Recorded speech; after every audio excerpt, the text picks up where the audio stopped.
Back to the bridge. Of course, it's a Monday, which means we're reading a book, audio book live coming up in just a bit. Reading from The Things She Remembered with author Gugulethu Nomaswazi. Now, the nice thing about today is that she's actually in the studio joining us and she's going to be reading for us. So, looking forward to that. It's going to be absolutely amazing. If you know us, the bookworms, we want you to also become a bookworm.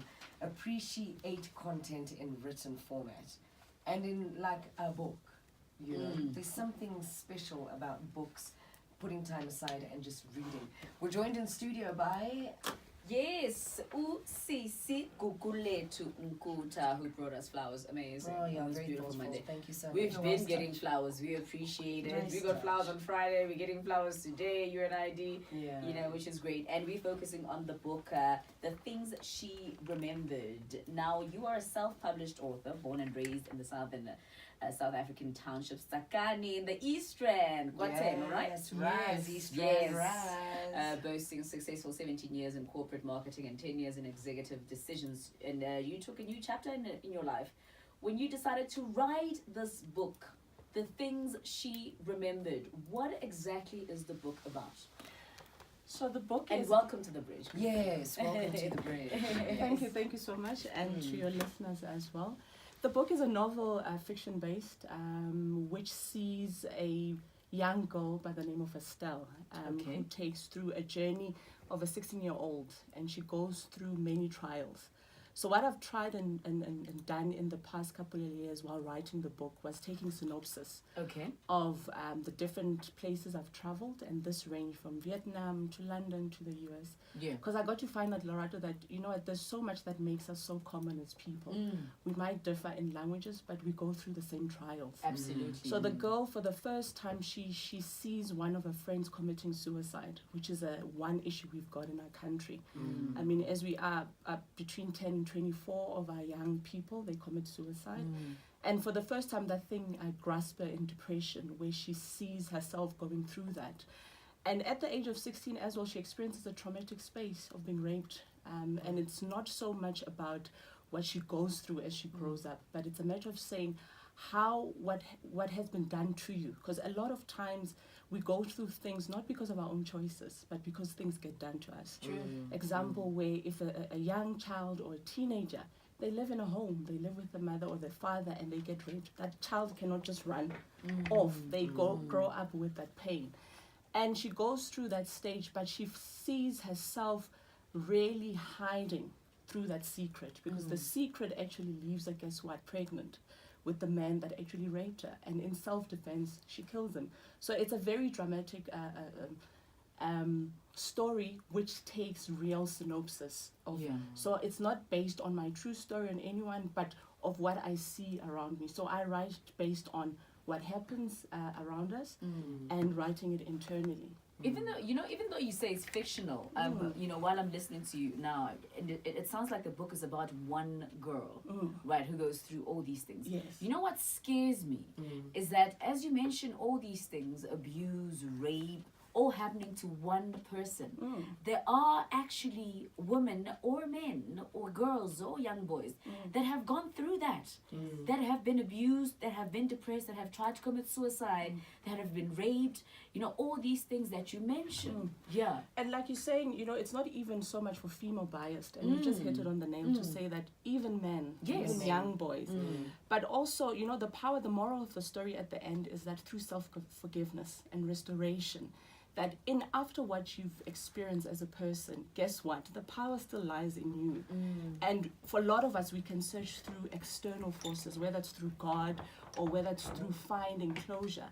But that self-forgiveness and restoration is within you. So whether you're a young person, you've been ready to go through a divorce, and the story grows through that, where now she's grown up, and guess what? She finds herself in the marriage where also now she's being abused, and she literally has to come into contact with what she went through when she was 16.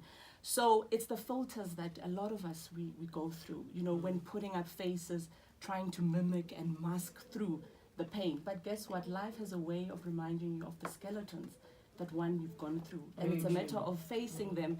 And the greatest of all is in the mirror, when you're looking at yourself and the mirror asks you, what have you done for me? And she finds herself that. And I've enjoyed writing it, and it's a matter of exactly invoking those conversations. I mean, in our country, where even depression is a huge thing, something that a lot of us are shameful to talk about.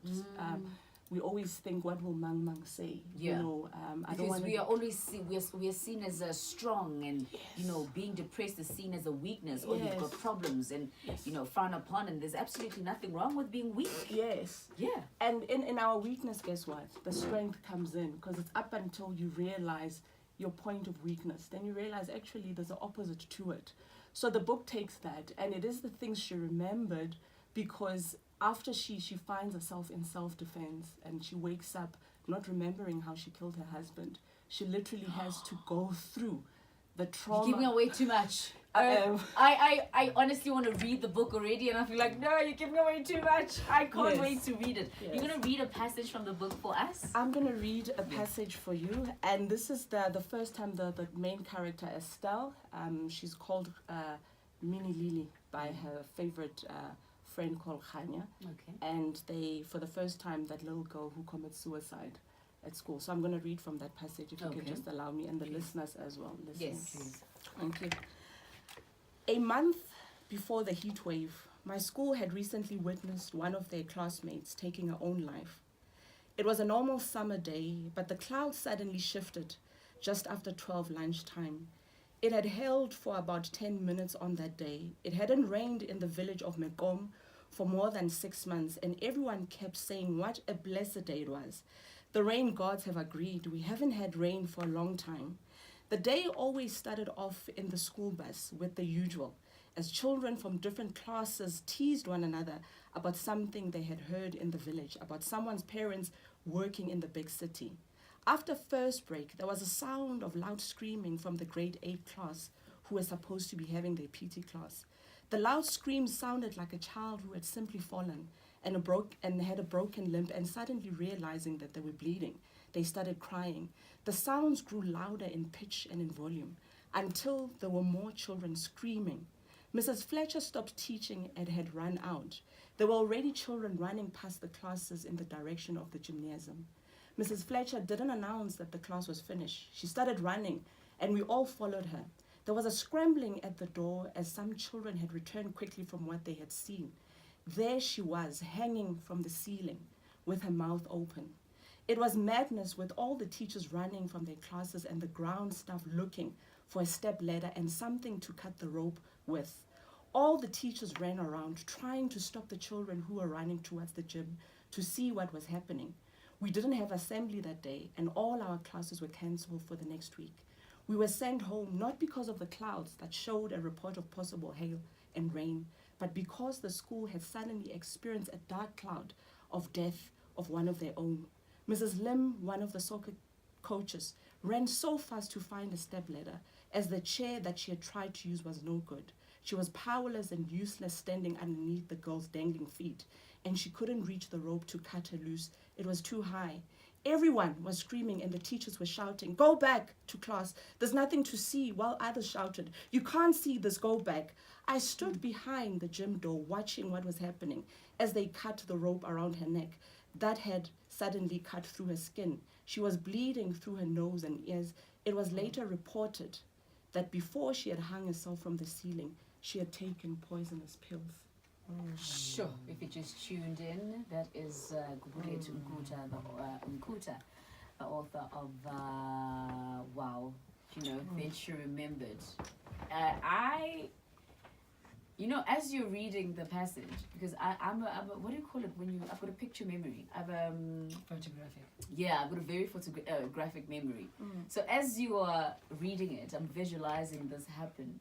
And it's something that is common. And you're talking about suicide, specifically on that passage.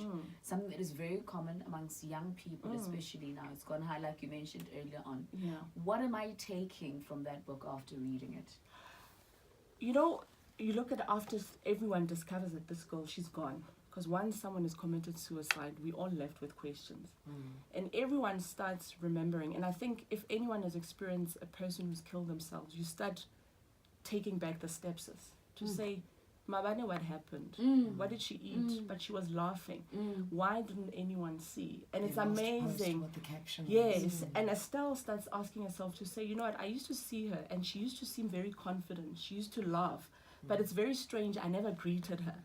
And I never waved back when she waved to me. So it's a matter of saying, when a lot of people go through pain, it's not them because they're in it, but it's for those who are around to start listening and opening up our eyes. And we are in a society where a lot of people are crying, a lot of us, we are crying, but the cries are so loud. But guess what? A lot of us, our ears are very deaf. Yes. If not, the volume is very low in pitch. Have you watched 13 Reasons Why, executive produced by Selena Gomez? Yes. Listen, that story of suicide and the questions you're painting. One of the characters on 13 Reasons Why commits suicide when the season starts, and it's a brilliant season. And if you watched it, you know. It's on Netflix. Yes. We meet them through the suicide. Yes. They record before they kill themselves 13 tapes Yes. to 13 people Yes. that contributed to the depth of their depression. And not to blame them, but just to say, be careful. Just be mindful of how you treat people, because you don't know what battles people are fighting and how you are contributing to a person saying goodbye to the world. I can't do it anymore. It's enough. Yes. And once that chapter is gone, I mean, you look at that where exactly those were teenagers. I mean, if suicide is high between 10 and 24, that's a crazy number. It's insane. Which means that I look at my daughter, she's 9. The other one, she's 13, a teenager. So literally it's having to open up, and especially now through the lives of social media. And in the book, I mean, social media wasn't there. But now where a lot of us, we're crying through that. I mean, the crazy thing recently where people were, faking suicide, I mean, we had that phenomenon, if you remember that. But it's saying that we're all connected. We are all connected, and the help sometimes doesn't come from those closer to you. We're energy. It could come from It could come from a neighbor. It could come from a stranger. It could come from a stranger. So never undermine the people that you're looking, because that could be the only solution that you're looking for. Listen, thank you so much. The things she remembered. Out in stores, right? It's out in stores. It's already on Amazon. It's on Kindle. We're busy now with an audiobook. If you are a book lover who wants the physical, yes, you can order. My website is www.gugulethu.com. Also, we'll be going in stores in the next couple of weeks, so I'll be announcing. I'm on Instagram, I'm on Twitter. So we do deliver within Gauteng, and outside of Gauteng, obviously there is a charge. Your handles on Instagram and Twitter? It's Gugulethu Nkutha. Okay, so it's Gugulethu Nkutha, Nkutha.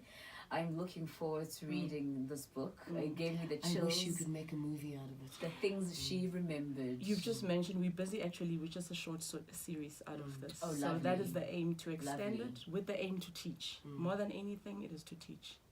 Congratulations. This is awesome. Thank you so well much. Well done. Thank Nice you. one. Thanks, Googs. Thank you for having me. Audiobook live this month.